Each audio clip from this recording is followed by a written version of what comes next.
Coming to you from the Deep South, this is the Blue Collar Leadership Podcast. High-impact leadership is not reserved for leaders, and it has nothing to do with your position, title, or rank. However, it does have everything to do with your character. It's time to climb to the next level and beyond, personally and professionally. Now, let's start making it happen with your host, Max Story. Hello, and thanks for listening to the Blue Collar Leadership Podcast today. Or if you're watching on YouTube, thanks for watching the Real People Getting Real Results show.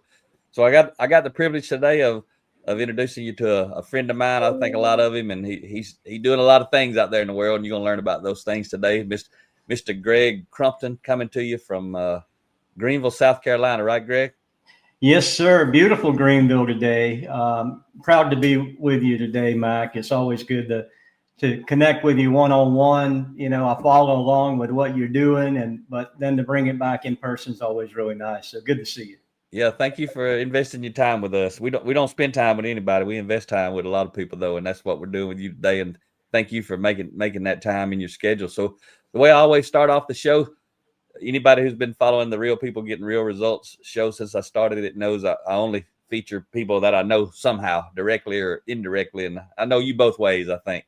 So what can you share with the audience? How did we come to know each other, if you remember? Well, I remember. It may be scary for you, but so I'm on LinkedIn. That's kind of my preferred social media outlet. I don't go on the others very often. I just feel like I connect better on there. And I just followed along with what you were doing and what your lovely and talented wife was doing. And I'm a Georgia native, so that was kind of close to home. And so I just started following along and reading what you guys were publishing, books as well as your online content, and watching, you know, like the rest of us, watching your podcast or listening to podcasts, watching YouTube. And I thought, this guy, he's right up my alley. You know, he gets what my thought process is. You communicate it differently than I do, but our premise is the same. And I think that's to help people grow in their journey, whether that be at work or at home or both, usually, because it's hard to separate. And so I'm just a kind stalker. That's how I'll do it. Okay. That's pretty cool right there. All right. And it's been a privilege to get to know you. It's been several years now. And I know, I don't remember how long ago it was. It may have been several years since I was on your podcast. And you got a cool last name, but you got a cool name of your podcast. So share that with everybody real quick too. Well, a friend of mine, Howie Barber, who I've known and worked with and around and just lived that life with for several years. When I started the podcast, it was during COVID, because I like to get out and travel. I work for a service logic company, corporation rather. And we have, like 100 and something locations around the U.S. And my favorite thing to do is go visit our troops that are out there doing the daily battle of HVAC. That's my industry. That's what I do. I enjoy going to see them in their environment. And then when COVID set in, I didn't stop traveling, but people stopped welcoming me to travel. So I'm like, all right, I can't go see people. So what could I do? So Howie and I cooked up, let's do a podcast. So I got a podcast started with friends of mine at Market Scale. They do a lot of video and stuff for the company as well as me personally. They were kind enough to just say, look, you need like a podcast 101 class. So they gave it to me. We got started, and Howie said, we got to come up with a cool name. And so to play off the old movie and the old record Straight Outta Compton, he just changed it to Crumpton. And it's like, but I liked it, just because it was novel. Yeah. And then it kind of got going, and people say, hey, I'll be in a trade show somewhere in Las Vegas, and somebody will say they're straight out of Crumpton. So I guess Howie's a genius, and I didn't realize how much of one, but yeah, that's how it got going. It's just a knockoff and just having a little fun with it. Yeah, that's a cool name. Some of us older folks understand where it comes from, but what's cool about it is even younger folks who may not know of the tie, once they know your name's Crumpton, it still makes sense. So it's like it makes a lot of sense. So that's a cool show. Well, I'll tell you a weird thing that happened last week. I was flying to Denver, Colorado, and going to one of our company's events there. And I was sitting down, and people were filing in the airplane. And this lady looks at me, and she looks at my hat. She said, "Are you Greg?" And I'm like, "Yeah." She's like, "I see your hat." Well, it turns out she is a coworker of mine who lives overseas and does a lot of our behind the scenes social media and what have you. She was there for the event. We'd never met. She was 7,000 miles away from me, and there she saw that hat. So it was pretty funny. Wow, that's you world famous now. I guess so. That's pretty cool. So for anybody not knowing Greg, you're vice president at Service Logic. Yeah, I am. So Service Logic is a acquisitions type company. We buy mechanical service contractors. We have now bought over 100. But when I joined the company, my company was number 8. So I was early on the team. Typically, I would have stayed and run my former company that I sold to Service Logic. But it was an opportunity for me to hand that off and then go do some other stuff. Well, it was a little bit less or not planned out, but I wound up staying for a 6-month term to do some stuff our CEO wanted done. Next thing I know, here it is 11 years later. So I guess I'm still on probation over there. But you're doing all right so far. It's a great company. Like, we've got over 8,000 people now. Across North America, U.S. and Canada, and but it's really fun because the companies maintain their own name. We don't change the name of the company because we're acquiring what works for them in their local market, as opposed to trying to like just sanitize everything and say here's your Service Logic playbook. We really work hard not to do that. So it keeps the autonomy, it keeps the creativity, and it keeps that local P&L responsibility with the current president. So we try not to interrupt that magic because that's what we were acquiring. And sometimes you see companies acquire a good asset like that. You get good people, you get the customers, and then they want to spray everything white and stick a new label on it. Well, you just ruined the company, what they've worked for and what you paid good money for. So I never have understood it that method, but that's not our method. So it's it really is a fun place to be. And you guys are still growing. You're still acquiring organizations. We bought 13 companies thus far this year. Wow. And we're owned by a private equity group that wants us to grow. You know, that's kind of their MO. And they unleash us to go find quality companies. We bought 13, but we probably looked at over 100 because we know what works. We're not just dumping stuff in the bucket and hoping it mixes well. We really work hard on the composite of the target company to see if it's a mix or a match for what we do. Okay. And if it's not, we don't force feed it. There's too many great people out there that could buy them that it would work for them. Just because it doesn't work for us doesn't mean they're not a great company. But we know what works for us at this point. Yeah, there's a lot of companies becoming available with the generations transitioning, right? Absolutely. You know, I say this a lot on my show on Straight Outta Crumpton, but I'm the youngest baby boomer. So I was born in 1964, and I don't have boomer tendencies as much as I have X tendencies, but I like the balance that I get to strike. But there are a lot of really, really high quality companies that aren't huge, but are substantial, that, to your point, that the owners usually, oddly enough, or probably not oddly enough, but a couple that started the company, husband and wife typically, and they run it for 25, 30 years. They get to a point to where this is opportunity for them to reap the work through equity, selling the equity. And then they get to stay on. And what I really like about it is it's like, excuse me, the golden years, so to speak, they can have fun again because they don't have to worry about so much of the payroll and the insurance and all the nuances that go with company ownership, as you guys know. Those go away because our corporate team handles the bulk of that.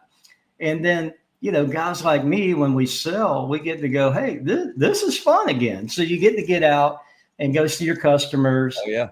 And like I started my business to solve complex mechanical system problems for people. And next thing I know, I'm an insurance buyer the whole month of October. I don't see a customer. And I'm like, this is not right. But Yeah. To further your point, great opportunity for a lot of people to cash out and to do it the right way. And so it's fun to see that happening for so many. Good stuff. And I just happened to be reading a book kind of about that at the moment. We were at FabTech conference. We spoke at FabTech up in Chicago. Are you familiar with FabTech? Oh, just a little bit. And I learned about it through you, actually. Okay. Yeah, you guys might want to go check that out sometime. Man, they're massive. If you got anything to do with metal, which HVAC has a lot to do with metal, it's phenomenal. And their exhibition hall is it's so massive you can't even comprehend how big it is with all the different tools and safety stuff and equipment and welding and bending and everything. They got all the machines set up. I don't know how long it takes them to set up all that equipment, everything to do with metalwork. They got the actual machines in there set up, showing them off. It's pretty fascinating. I think it'll be in Las Vegas next year. But, all right. So we were at FabTech up in Chicago speaking recently, and we had the privilege of being on a podcast with Matthew Nix. He's the president and owner of Nix Industrial up in Poseyville, Indiana, and they do various types of manufacturing. But anyway, after we were on the podcast, they sent me a book.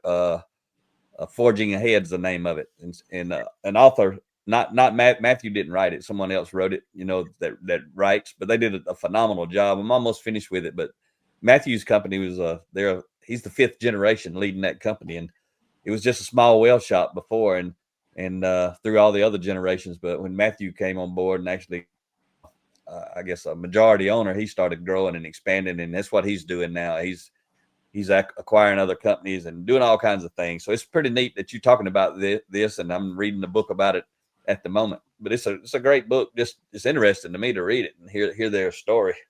Well, I love multi-generational businesses. They're not as common probably as we wish they were. A lot of times you have a fabulous founder, you have a less than stellar son, but a lot of times then the grandson comes in, the 3rd generation, and can really make a dent in the company. And kind of, I was talking to a friend of mine actually yesterday. She sold her company to us up in Pittsburgh. Wendy Staso is her name, and she's retired. She was in one of the Keys down there with her grandbabies yesterday, and so we were just catching up. But I told her one time, because her son is now the president of the company and an up and coming leader within our organization overall. But I said, Wendy, this is at her retirement. And I said, it's good because you have different levels of leadership. You're a foundational leader.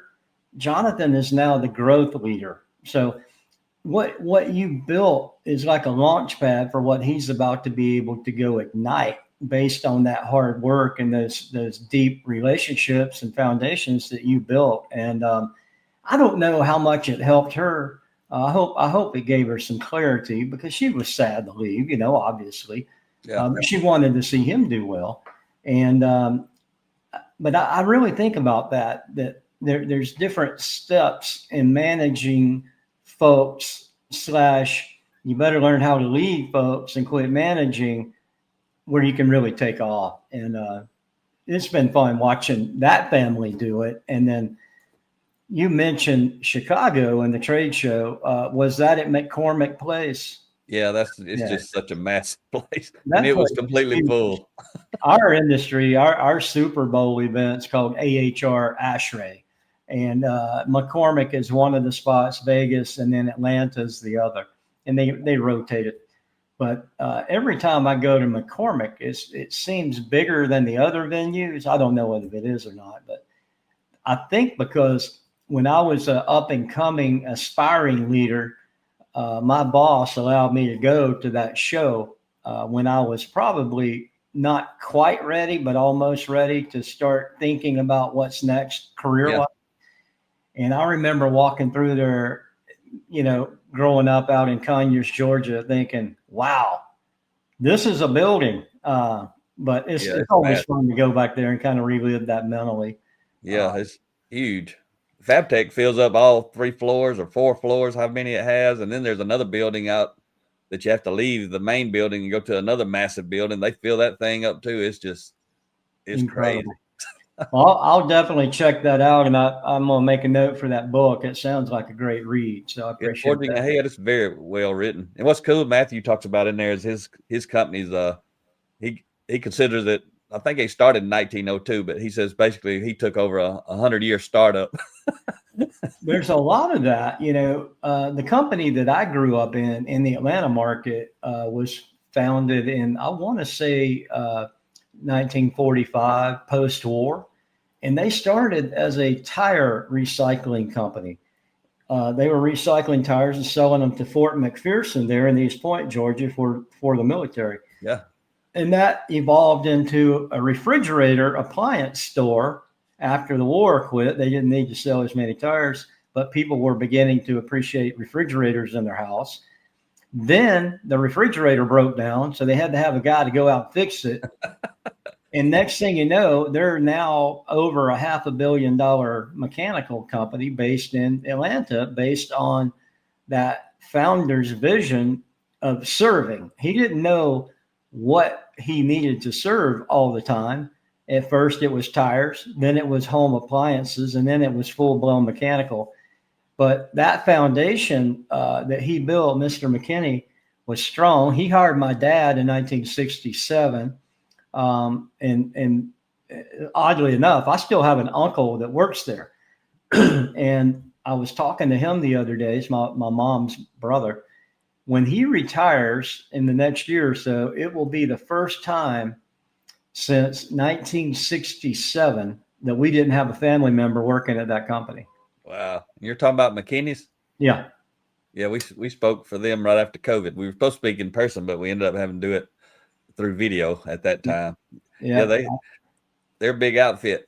Yeah, they are. I worked there, for a long time. My wife worked there, my sister. I mean, we've had the whole family go through that place. That's outstanding. That's pretty cool. So let's get into some leadership and personal growth type talk. You and I could talk all day, it seems like, about anything. So, and also I forgot to share with anybody who's watching on the YouTube channel that I apologize. My camera quality's poor. Actually, maybe better for you. I might look a little better with poor quality camera. I'm enjoying it, Mike. It's kind of looked like I got on the, what you call it, the airbrush setting or whatever, where it makes you look like you ain't wrinkled up mold like I am. Well, I need to borrow that one. But I got to get that fixed. But I don't know what happened today. But so you and I met because of my space of leadership and development, and you in that space as well. You do a ton of things. When I looked at your LinkedIn, it's like, man, Greg does like a million things, and we've been talking about some of those things. But let's shift to leadership and personal development type stuff. I know your passion. I read a little bit about your book. I got to get your book and read it. After reading the blurb you had on it on your LinkedIn page, really got me interested in it, because you're talking about the untouched people. So talk to me about that book relative to personal growth, leadership development. Why did you write that book? Tell me all about it. Well, it was a labor of love. First of all, it was somebody asked me how long it took me to write it, and I said 61 years. Hey, that's right. So many of what the little life's moments, Mike, I tried to capture, and I've always kept a fairly decent journal of things that occurred. I just didn't know I was journaling. I thought I was just making notes. Yeah. But I got fancy and called it journaling. So I have, ever since I was in my early 20s, I've thought about building myself, building a company, how I could be different. And I've always embraced my peers, my coworkers, like, what did they know that I don't know that I could steal from them that would make me better at my craft, first technically. And then as I moved into project management and sales, continued to try to learn. I had a great mentor in my dad. I loved working with him. He was an excellent father. He was an excellent boss. He was a great mentor, and he was a really good friend, because we could have a disagreement about how to run a piece of pipe and, where it should go or what have you, and then say, okay, let's go get lunch. We wouldn't even, it was our dynamic. So I learned a lot about it from him. But he was a tough cookie on the outside. And I think he grew up that way because of his childhood, how he had to grow up. But he was soft inside. And I learned a lot about the human side of people. And he didn't know always how to communicate, but he always wanted to. And he would talk to me about people and how he was trying to work with them. So when I guess I started teaching at the Union Apprenticeship School in Atlanta. After I got out of the apprenticeship school, I came back as an instructor. So I started figuring it out young. I was 25 years old teaching people who are older than I was. And if you're going to do that, you better know your stuff, because they're going to call you out. So I got really good technically at air conditioning and physics and electricity and all that technical side. But I felt like on my drive homes, at night after class, what was I missing? And it was being able to communicate well. I grew up, I was not a stellar student. I didn't enjoy traditional school. I did enjoy shop class. That's probably what allowed me to graduate, quite honestly. Yeah. But I started figuring out the people part. So I went to a class at the Georgia Tech, put on a session through continuing ed they had, and it was called Financial Management for Non-Financial Leaders. And I'm like, I need to go to that, because I don't know anything about reading the P&L or understand a balance sheet or anything. So I went to that, and I learned the basics of accounting. But what I really learned was humility through the eyes of watching the people in that class, because it was such a phenomenal group of people. There was about 12 or 13 people total. And the leader of Longhorn Steakhouse was in there. Okay. There was a guy, a big wheel at Chick-fil-A, one of the companies you guys support and work with. Just several influential people that I thought, for me were out of my league, so to speak, different class of people, what have you. But listening to what they were struggling with, it wasn't accounting. It really wasn't. It was understanding how to connect with people so that the accounting is a recording of history. So what could they do to affect the recording of history? And they figured out in the course of this, I think it was 12-week course, that if they could connect with their people better, they wouldn't have to worry about losses of where all the steaks went out the back door. They wouldn't have to worry about reiterating the fact of saying my pleasure every time you say thank you at Chick-fil-A. And it was like a turning point for some of the folks in there, for sure.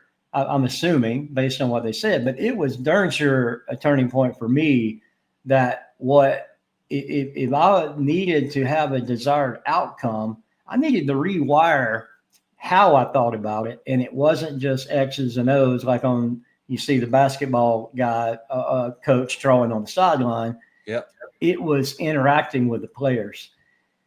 So that really taught me, okay, you got to get deeper into this. So I started, again, from nothing, understanding people-wise, into really digging in and learning and reading about Jim Rohn and understanding a guy from Iowa cornfield of how he thought and how he could make it. And, he was building a company at the time while he was developing this leadership plethora of library information that he built.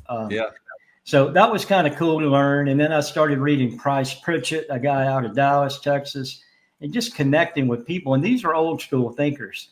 And then I got into reading like Malcolm Gladwell. And when I read The Outliers, what a change that was for me. And then reading Tom Peters stuff.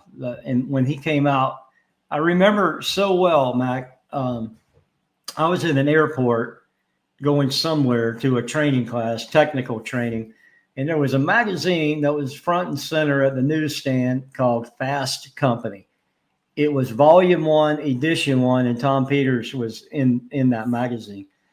And I remember reading that magazine, and it was just a quote of Peters. It wasn't a big deal. But I was reading the magazine, and I thought on the airplane when I was reading it, okay, there are other people that are just as weird as me out there. And what I mean is that you can do your task day to day and still build your personal EQ, what we call it now, your ability to connect with people and lead people. That was a big turning point sitting on that old beat up U.S. airplane back in the day. That's pretty cool. And what's the name of that book? I don't want people to think it's Untouched, because Untouched is what you was talking about. You know, that's what you call the folks, but I didn't mention the name of the book, so I don't want to be confused about it. The name of the book is Deep Knowledge. There you go. This is the first of 2. I've got the second one about to come out. Very similar platform. Mac, this book, I know I rambled a lot in how I got here, but 61 years of what can I do to make something better? And I didn't even know it when I was young, what I was trying to do. But now that I can look back, there were little things. And a friend of mine who I worked so closely with, he was at McKinney's for 30 years. He and I are still best buddies, but he told me one time, he said, you know, I learned so Jeff Birch is his name. He's 10 years older than I am. He had been in the Navy and had a family, and I was still living in my parents' basement trying to figure out what I was going to do. But wait a minute. You mean not only today's generation live in their parents' basement? You mean some of the previous generations actually lived in parents' basement too? We did. And I remember my dad telling me, you realize when you graduate, that's your last night here, right? I said, yes, sir, I do. And he told me that about every other day. But Jeff told me, Mac, one day we were working at WAGA, it's a TV station in Atlanta. The guy we worked for, he was a little bit of a unique character, but he was a good guy. So we were there working, and we were about to go to lunch. And I think I'll recount that in the second book. I said to this guy, Gene was his name. I said, Gene, we're going to lunch. Can we bring you anything back? And he said, no, I'm good. I'll see you guys when you get back. So we get in the truck, and we were laughing and cutting up about, just stuff. And Jeff said, man, you sure scared me a while ago. I'm like, why is that? He said, well, you asked Gene if we could bring him back something from lunch. I said, why'd that scare you? He said, because I know me or you, neither one have any money. So I guess I would have had to figure out how to get some money for Gene's lunch. But I thought there's another step that's telling me that I can do more in my current role. So I've just always taken the Kaizen strategy of doing, tweaking, measure it, do it, tweak it, measure it in a continuous cycle. And, when you're young and immature and naive, every step could be a huge step in your journey. You learn something, you go, why did it take me this long to learn that? And then as you get to be 61, you start refining your learning. You're learning smaller increments, but you're still learning. I had a great session last week. A lady named Cindy Skalicki. She came and spoke to our group. I had a safety meeting in Denver, the one I was telling you about with the hat when I got on the airplane. I learned again, you're never too old or too resistant if you let it soak in to learn. And I think keeping that mantra has allowed me to help more people along the way. Like right now, I got 3 20-year-olds I'm working with and a 15-year-old because they're all interested. 3 of them work for some of our companies, and I'm mentoring them one-on-one. And then one of them's a 15-year-old kid. He lost his dad last year to cancer. Wow. And so I'm doing stuff with him just to try to nurture what he won't be able to get in his finishing years at home. Yeah. So I just love the journey. I love seeing these kids grow. I've got a young lady I spoke to last night, super excited for her. She wants to get into the industry. And I spent 20 minutes on the phone with her, and I'm like, this girl gets it. You know, she's 23 years old or 24, ready to take on the world. And as you know, women tend to mature quicker than our side of the equation.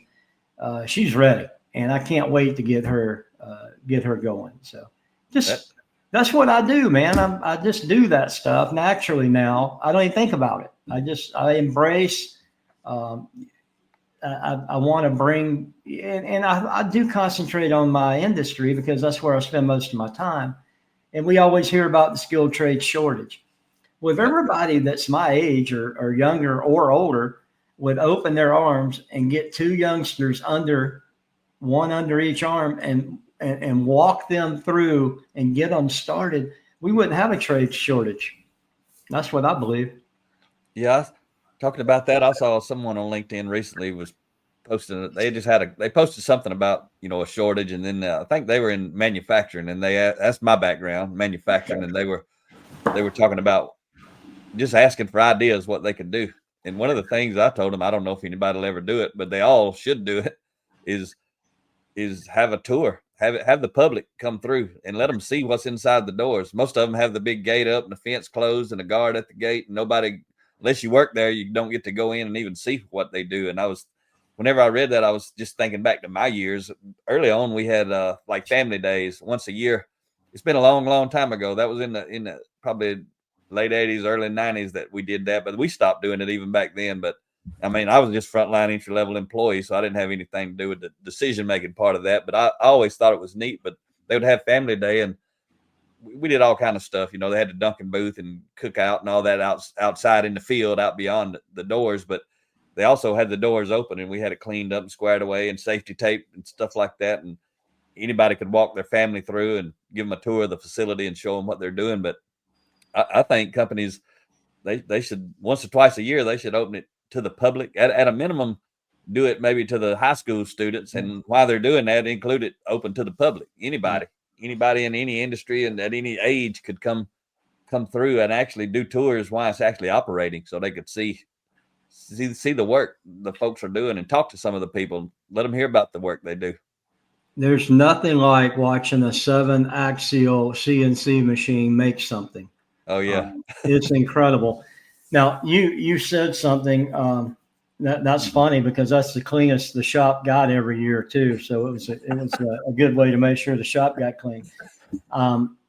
What I have been doing as of late, Mac, I'm trying to talk to middle schoolers, because I think if we wait till they get to high school, they can become a little bit more jaded, because they're in that nasty age group at that point where most tend to know more than they think, or think they know more than they actually do.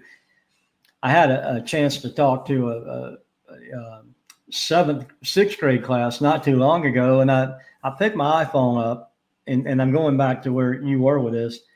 I said, what happens when you press the button on this iPhone? Well, that's when I tell my mom to come pick me up. I'm like, no, that's the result of you pushing that button. What happens? They had no idea. Walking them through an abbreviated tour of all the things that happen when you push the icon on the phone, they went, wow, I never knew all that had to happen. I think that speaks to what you're saying about awareness, is creating awareness of what some of these industries and some of these opportunities are for kids, because a lot of them grow up in a very sterile bubble of what real life is like. Between COVID, between not trusting people out in the wild and kidnappings, and you have to be you probably should be overly protective, considering what protective was 20 years ago. You should be overly protective right now. Yeah. But they just don't have the experiences that my generation had, nor yours. to get out and see what happens. See a guy climbing a telephone pole and be curious about it and ask him. And because I'm that kid, I'd walk up and say, I'd like to get a set of those spikes because I'm a deer hunter. Yeah. How do you get to do that for a living? Having those kind of awareness conversations. But to your point, having a open tour of the shop, of your plant, phenomenal idea. But I think anything we can do to increase awareness of what opportunities are out there. I use other examples. When you get up in the morning, what's the first thing you do? Usually two things. You cut the light on and you go to the bathroom. Magic had nothing to do with any one of those. Science behind the electrical, science behind the plumbing. And when you talk about stuff like that, they're like, I never even thought about it because the light always works when I click it on unless the bulb's burnt. So just walking through those little daily encounters that they've taken for granted because nobody's ever poked or prodded on it, I find can be pretty impactful or a good way to connect anyway. Yeah, the same thing you're talking about is the same thing Rhea and I do. You relative to leadership and personal growth, whenever we take the stage, one of the first things we usually say is our intent here is to provoke thought and raise awareness. What you do with it's up to you, but we want to have you thinking about something maybe you hadn't thought about and understanding something maybe you haven't understood. And that's all we want to do. It's the same thing you just said. The reason it works in either place is because those are principles. And right. I mean, go ahead. I just think it's like cracking the egg. What you do with it, you can scramble it, fry it, poach it, eat it raw, whatever you want to do. But if somebody doesn't crack it, you don't know the goodies in there. That's right. So when did you start your personal development journey? When did you start? I mean, I didn't start till I was 39. I ain't never heard of this kind of stuff until I was 39 years old. What was your journey like? How'd you get started reading and studying personal growth, leadership development? I heard the phrase, and I hear it more often. I heard the phrase one time from David McKinney, who is the second generation, who is a phenomenal guy. Leaders are readers. Yeah. And I didn't know what that even meant, but I remember the statement. And it really started, I left McKinney's and went to a couple of other companies because I wanted to experience what it was like working for an OEM. So I worked at York. I wanted to work for a little bitty shop, and I worked for a guy named David Shearer, bending conduit for automation. And then I did that for a couple of years, and then I came back to McKinney's because that's the kind of company I realized I wanted to work for. Yeah. A big independent that was big enough to matter, but wasn't corporate. And I remember coming back, and David would always hold these State of the Union or State of the Company addresses once a year. He would pull everybody into the sheet metal shop, which was cleaned that day, probably the cleanest it got all year. And he just started talking to us about the company and how the pipeline of work looked and who was new and, just a general briefing on the company status. And I remember the day before that, my dad said to me, I worked in the field. My dad was in the office. He said, you need to come to this tomorrow. I said, I don't need to come up there and hear that guy talk. He's like, no, you need to come up here and hear this guy talk. So reluctantly, at my father's prodding, I showed up to hear David McKinney give the State of the Company address. And I remember David McKinney looking at me, and he said, looked at me directly, and he said, welcome back to the company, Greg, called me by name. And he told all these project managers, if you want somebody that's going to get after and get your job done on time, talk to this guy right here. We're glad he's back. And man, my world just kind of shifted at that moment because I was embarrassed. I was proud. I was totally taken aback because I had never had anybody publicly say anything other than, your family. They're always giving you false hope. But having somebody acknowledge your work ethic and your ability to get stuff done was great. So about 2 weeks after that, David McKinney had another I call it pep rally, and I mean that as a term of endearment. I don't mean it sarcastically. Get everybody together. And he was giving out coffee mugs, and it had the BHAG, right? BHAG. Yep. And for people that are older than 40, you know what a BHAG is: a big, hairy, audacious goal. And David had read the book on BHAGs, and that's what started my journey, because in the field, I started reading that book slowly because I was never a good reader. And from that moment on, I've been ramping up my reading to, sometimes now I read a book a week, because I can't get enough of how somebody else thinks about some of the stuff I think about in different angles of approach. Because when I'm giving a talk, or, maybe I'm leading the safety summit like I did last week, I blend messages. I take a little bit of Crumpton, I take a little bit of Mac, I take a little bit of Tom Peters, and maybe a little Steve Jobs for this particular talk. And I make the recipe based on who I'm talking to, but the content is all rooted in good. I try to bring nuggets of wisdom and nuggets of good to deliver, but I do it in my own style, which, it probably works for some people, and some people probably can't stand it, but that's all I know to do. But that's when it all started, when I saw the BHAG coffee cup, and I had to figure out what that meant. Yeah, that's good stuff. And for those that don't know, you're talking about Good to Great by Jim Collins, right? That book. Yeah. And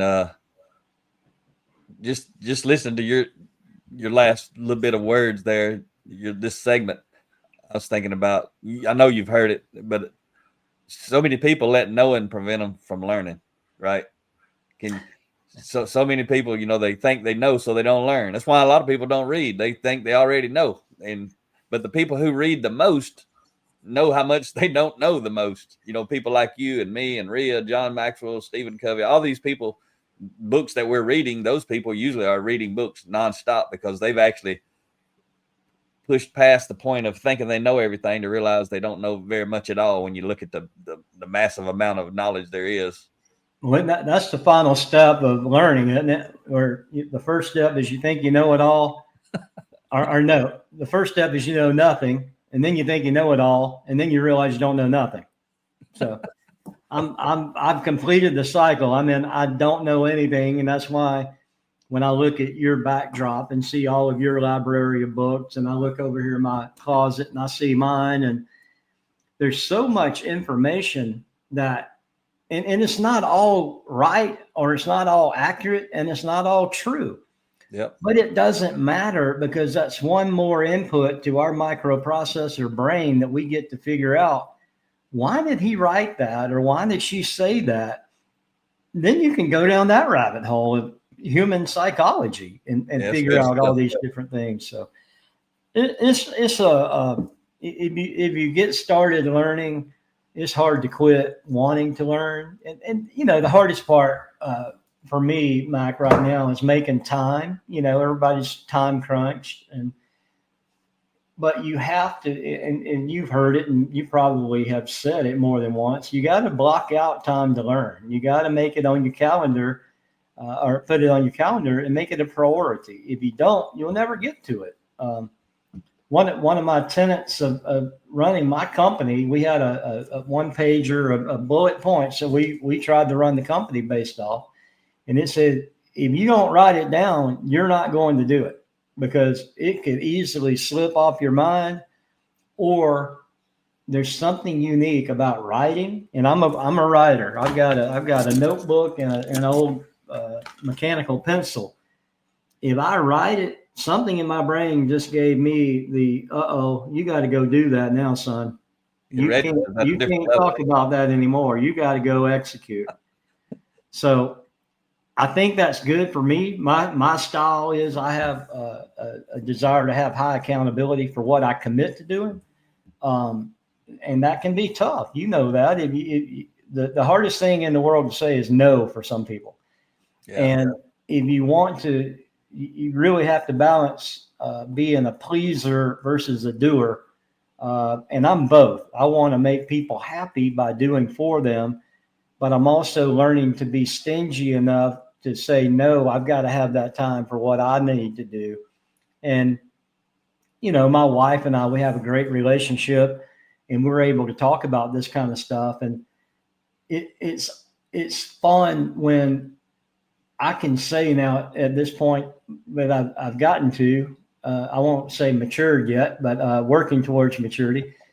I just don't want to do that, and I'm not going to do that. What a blessing that is when you get comfortable enough to be able to say that. And I'm not talking about going to a funeral of somebody you need to go to. I'm talking about prioritizing your day to day.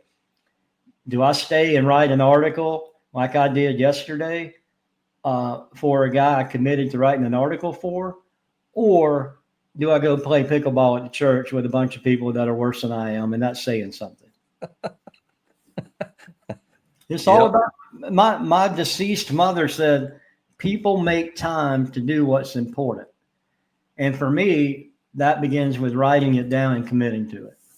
Yeah, that's some good stuff right there. And I remember way back, probably 2008, when I first discovered this type of content. It was the 7 Habits of Highly Effective People for me. And I learned so much from Dr. Covey that stuck like super glue to me.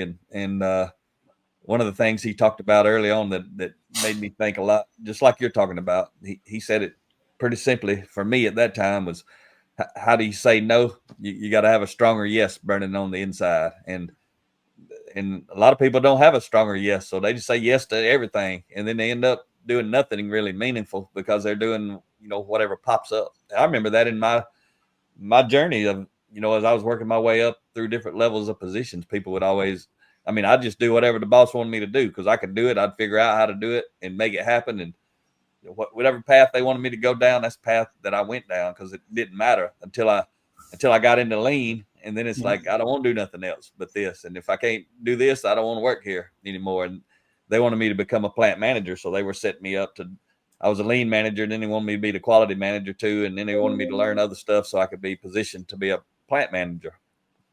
Earlier in my career, I would have thought that was amazing that somebody wanted me to be a plant manager. But by that point, I didn't care nothing about being a plant manager. And that's when I resigned and started my own lean consulting business. So I understand what you're talking about big time. Well, it doesn't matter till it matters. And then when it matters, that's the deal. You're on it from that point forward. It's and when you get started, man, it's such that you said something a while ago that hit me like a ton of bricks. And I don't remember this, of having a stronger yes than the no. And man, what a great way to look at that. Yeah, it stuck with me. I probably didn't write that down. I'm sure I highlighted it at the time. But you hear me say a lot of things. I write a lot of things. I do a lot of podcasts, and people are like, how do you remember all that? I have no idea because I don't study it. I don't know what's in most of all those books back there. I have no clue what's in most of them, but I probably know a little bit about something that's in every one of them and the hundreds of them that you don't see that are electronic or audio books or, all that type stuff. But what I talk about, like you said earlier, when I meet someone, something will come out of my subconscious that I ain't even thought about. I didn't even remember. It's like I'm relearning it at the moment. It just comes out, but that's from that daily reading. For me, it's been 17 years. I read every day, and I call it the leadership drip. That's what transforms us is the drip. It's not the conference. And I think Rhea talks about it, but she heard it from Simon Sinek. He talks about kind of like going to the dentist, right? You go to the dentist twice a year, but it's the daily brushing and flossing that keeps your teeth in your head. If all you did was go to the dentist, your teeth's gonna fall out. You got to do it's good to go get charged up. I call that the fire hose. When we're speaking to someone, we're blasting them with a fire hose, for 30 minutes, an hour, a whole day, multiple days, depends on the situation, but they're getting sprayed with a fire hose nonstop. And part of our mission when we're speaking to them is you got to invest in your own development. A few minutes a day. I recommend for people, the blue collar folks don't like to read. I tell them a paragraph a day. Can you just read a paragraph? Takes you 30 seconds. That's right. Of something, because usually you'll read more than that but if you go there thinking all I got to do is 30 seconds, you can close the book, walk away. You've kept your commitment to yourself. a lot of people to do that. Yeah, I would. It's funny because yesterday in that article I was writing, I was referencing that you have to invest in yourself. It's not, and last night when I was talking to the young lady, this is not a 7 to 3:30 or an 8 to 4:30 gig. This is a lifestyle, and if you're going to live it, you got to commit to it. Years ago I had a quote, and actually had it in the book that says, "When did good enough become good enough?" And mediocrity to me is just a horrible plague on our society. It tends the goal 7.5. I accomplished it. It kind of looks all right, or it kind of sounds all right. I'm good with it. By whose standard are you good with that other than yours? So you've got to ramp up your standard personally. We all do continuously, because it's like I watch my wife painting. She's painting oil painting. Okay. And she says, what do you think about it? I mean, man, that thing looks great. And she's like, well, I'm only halfway done with it. I'm like, oh. But for me, it looked good. But for her, she knew that there was so much more to build onto that painting. And that's what we have to get to. I go out and see somebody servicing an air conditioner. Maybe if they spent 30 more seconds with a damp rag and a little bit of WD-40 and wiped down the panel, how much difference would that make to anybody else? Not much. To two people, the customer that walks by there and go, wow, that person really actually takes pride in their work. That's a good thing. But for you personally to be able to walk away from a piece of equipment knowing it's better than it was when you found it, I can't not do that. Like, I rent tools. I rent stuff at Sunbelt Rentals, and like I'm the guy power washing it before I take it back.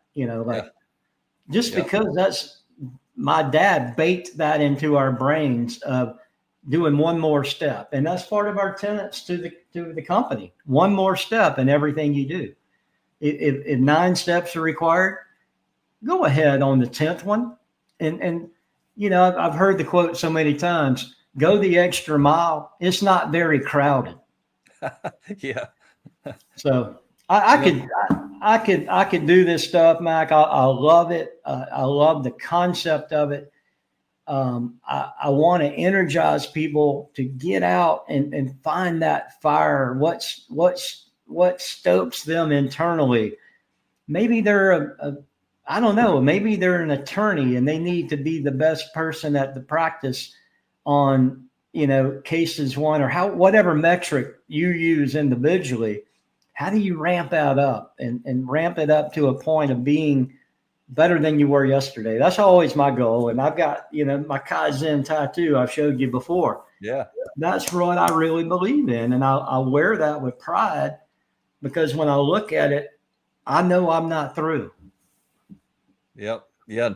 And that's some deep knowledge right there, Greg. I like the way you work that in. That's some deep knowledge. And let me just make sure everybody understood too what you were saying when I'm talking about deep knowledge, playing off the name of your book, which is I recommend folks go out and dive into that and get on your podcast and listen and learn who you are, because you're sharing some good stuff. But when you were talking, I was thinking about, you're talking about doing the little bit of extra. And I was thinking, just a thought I had is it ain't hard to outshine folks who are living in the dark. Right. Right. And most people living in the dark because they're not learning and growing. But as soon as you start learning and growing, and you start that, what I call the leadership drip, so whatever that is for you, 5 minutes of a podcast, 5 minutes of an audio book, 1 paragraph of a paperback book or an ebook, something like that. And you do that constantly over time. It doesn't seem like much, but it is so much compared to people who don't do it at all, which is most people. Most people are doing no more than required. That's usually what they're doing at work and at home. They do the minimum required, and then they wonder why life sucks.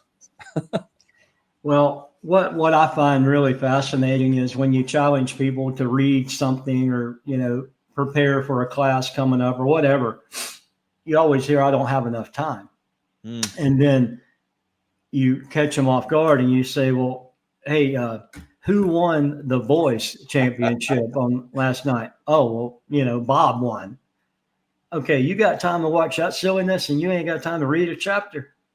Help me understand that. And I know part of it's maturity, and I was that goofball kid. I didn't read like I should have when I was young. But if you're going to be the difference, you got to make a difference. And in order to make a difference, you got to be different. So that's part of it for me.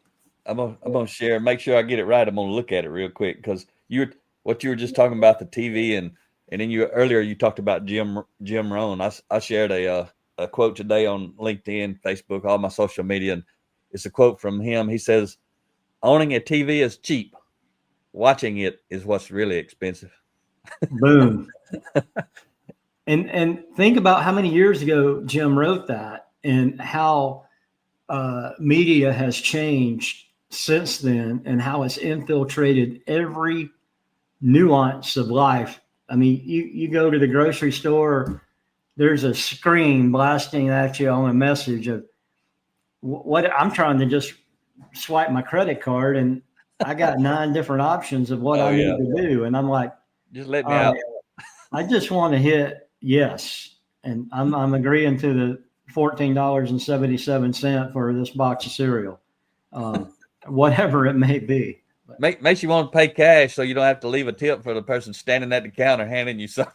I am a cash guy. I started carrying cash when I owned the business because we worked downtown Charlotte a lot and we had a fleet of vehicles. And sometimes I would get a call from a wrecker service saying, your truck is about to get towed if you don't get down here.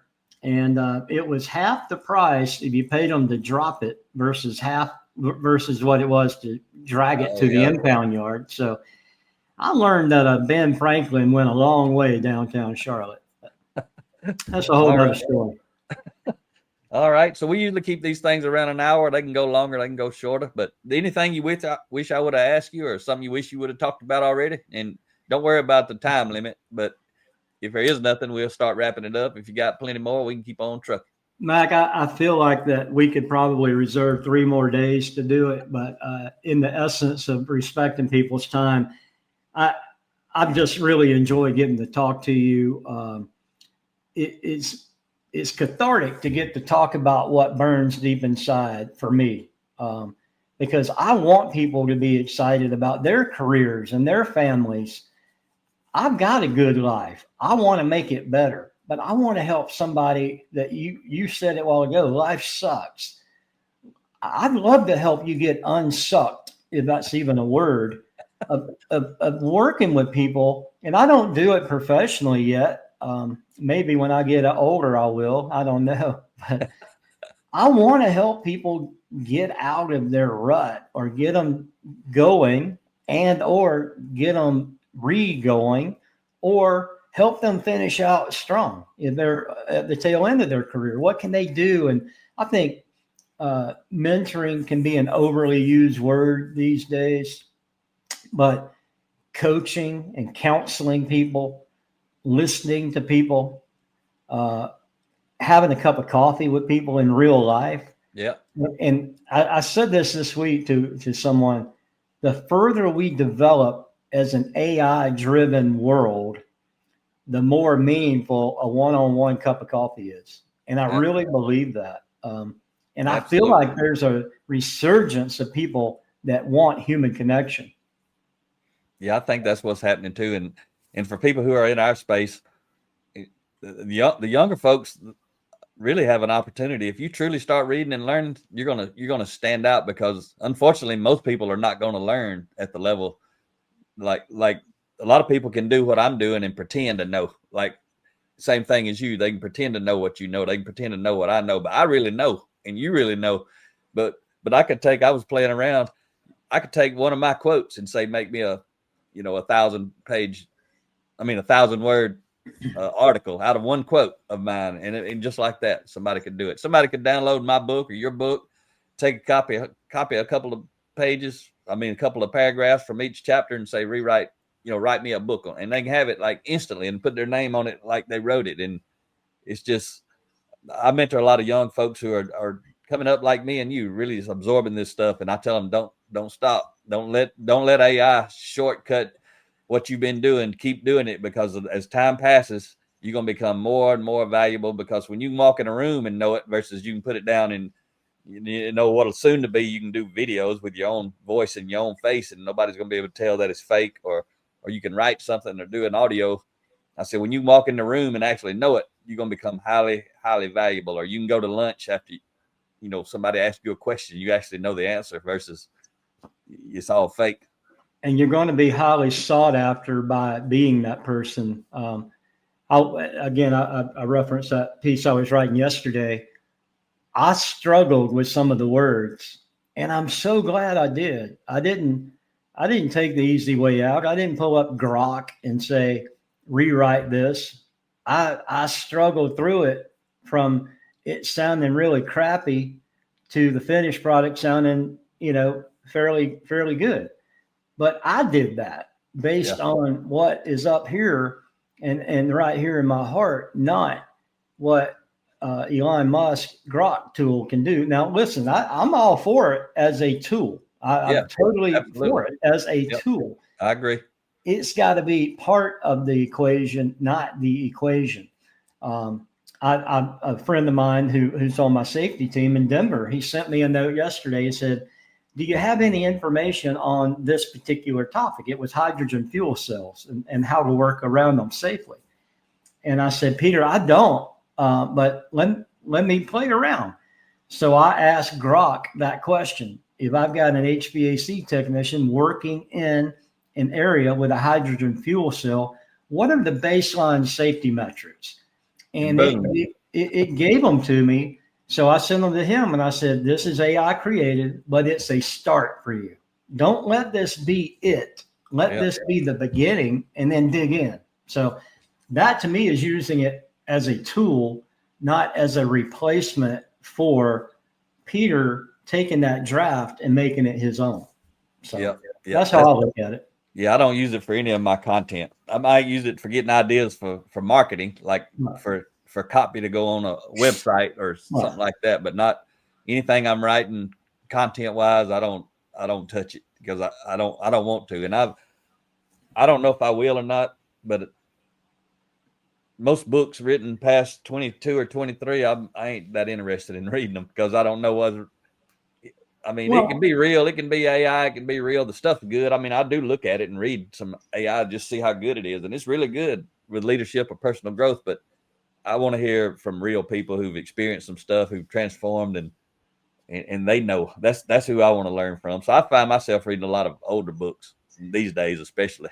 Well, there's a lot of good older books. If we just look back to your point, I find, and having just written the book, this is kind of an oxymoron. A lot of the books are the same thing regurgitated, and I'm always looking for that new spark. But a lot of times I get halfway through a book, and right now I'm reading an old book, the leader or owner's mentality, or I forgot the exact name of it. Yeah. But it was written 15 years ago. But the principles apply more today than they did back then. Yeah. Yeah. I don't know. That's the key though. The principles haven't changed. The story, when you share about a principle, I share about a principle. Principles no different than Jim Rohn shared about, but the story is different because I lived a different life. I applied it in a different way. You lived a different life. You applied it in a different way. And that goes back to what you said early on, is why we need to be unique. If we just be ourselves, we got to learn a lot, but then we need to just be ourselves and share our stories and understand the principles. And it's been great talking to you, Greg. Well, man, I really enjoyed it. The Founder's Mentality is the name of the book. It came to me. But, to your point, Mac, learning from people with scar tissue is important. It's hard for me to envelop a book written by a PhD that's never held a job, that didn't have a .edu or a .org behind his email address. I need a .com guy that's laid in the kitchen floor and tried to figure out payroll come Monday. That's my kind of learning. Yeah, that's good stuff. And I agree with you on that. I don't I haven't read many books, and I don't like to read many books where it's just so much research. Research is there's some good stuff in there from time to time, but I don't like those books. I like the story. Just tell me the story and let me pull out the stuff, and it's just awesome. So I really appreciate what you're doing out there. You said some good stuff, and you as a person, I appreciate who you are as a person. First of all, wanting to grow and develop yourself continuously, and got that Kaizen tattoo on your wrist right there, so you don't ever forget. It's habit 7, sharpen the saw, right? Continuous improvement, and from Dr. Covey's 7 habits, and then you want to help the young folks, and you want to help the older folks. You want to help everybody on the spectrum, and you're doing it. You're not just talking about doing it. So thank you for being who you are, and that's one reason I wanted to have you on and shine my light. What a little bit of light it is. It ain't that much. I don't have a big, huge following. One reason I don't play the games. I don't do all the funnel stuff. I don't do the advertising stuff. I don't do any promotion products, and I don't do all that stuff. I just put my stuff out there and let the rest of it I just want to be authentic with people. But I appreciate you coming on and sharing who you are with the world. And I invite anybody. Greg is the real person, the same person you see right here. All you got to do is reach out to him. And we've been sharing his LinkedIn page. We've been sharing his website and your email. Anybody can go back and watch this. If you're not watching the video, I encourage you to go to YouTube, Blue Collar Leadership YouTube channel. Watch the video so you can catch all these links and emails and addresses. Thanks again, Greg. Well, really appreciate it, Matt. Good to spend time with you. It's early in the day. We're going to get out here and try to make a difference today, and just keep battling every day and see what we can come up with.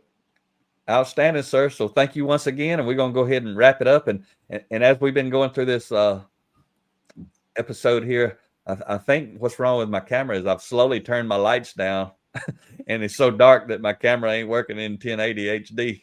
I think I've had this happen before, and I think that was the problem, because it seems so bright that I turn them down and then I turn them down again. And next time I get on, they have a memory setting. I've turned it down again.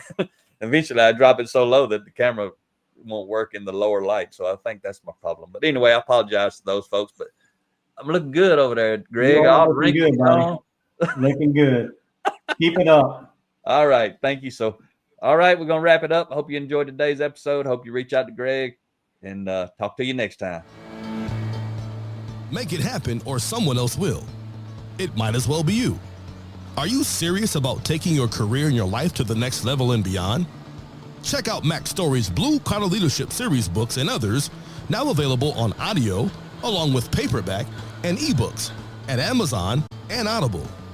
Please visit bluecollarleadership.com to learn about Mac's books, programs, special offers, and more.